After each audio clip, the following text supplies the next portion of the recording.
வணக்கம். அம்மாச்சி வைத்தியம். இன்று பீக்கங்காய் தோல் சட்னி செய்வது எப்படி அப்படிங்கிறத பார்ப்போம்.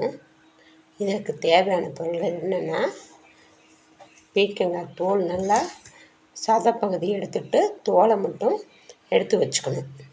இதை நான் அருந்துட்டதுனால நான் உங்களுக்கு பார்வைக்காக இந்த ரெண்டு பீக்கங்காயை கட் பண்ணி வச்சுருக்கேன். இதில் மேலே உள்ள பகுதி இந்த தோல் தான், சதை கிடையாது. அதில் தோல், இந்த தோல். தக்காளி 3 வெங்காயம், 3 பெரிய வெங்காயமோ அல்ல சின்ன வெங்காயம் கைப்பிடிக்கிட்டாலும் பரவாயில்ல போட்டு, வரமிளகாய் இதெல்லாம் போட்டு இந்த தோலை நல்லா சீவிக்கிட்டு சதைப்பொடியை நீங்கள் சதைப்பகுதியை குழம்போ கூட்டோ வச்சுக்கலாம். அந்த தோல், வெங்காயம் ஒரு 1/4 கிலோ பீக்கங்காய்க்கு அந்த தோலை சீவிடுங்க. சீவி ஒரு 3 பெரிய வெங்காயமோ அல்லது சின்ன வெங்காயமோ, 3னா பெரிய வெங்காயம், 3னா சின்ன வெங்காயம் ஒரு கைப்பிடி அளவு போட்டு அதை கட் பண்ணி வச்சுக்கோங்க. தக்காளி 3 தக்காளி போட்டுக்கோங்க.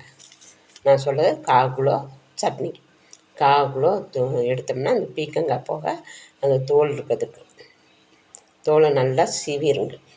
சீவி அதை ஒரு கடாய் சட்டியில் வெங்காயம், தக்காளி முதல்ல எண்ணெய் ஊற்றி கடுகு போட்டு தாளிச்சுக்குங்க.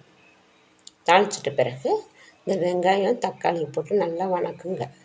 வணக்கின பிறகு இந்த புடலங்காய் தோல் அதையும் போட்டு நல்லா வணக்கிடுங்க.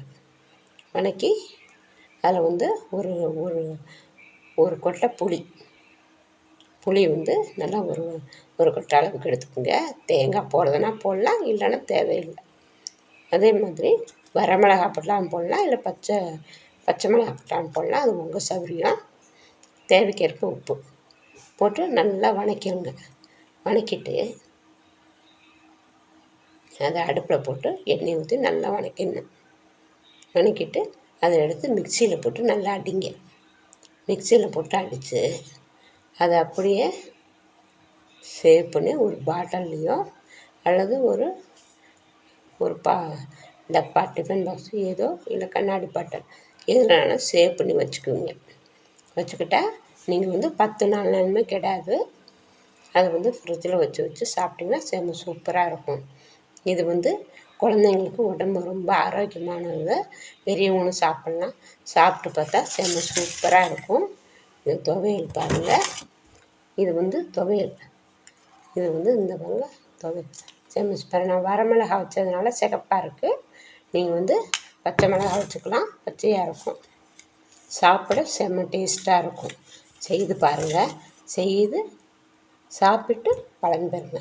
நன்றி, வணக்கம்.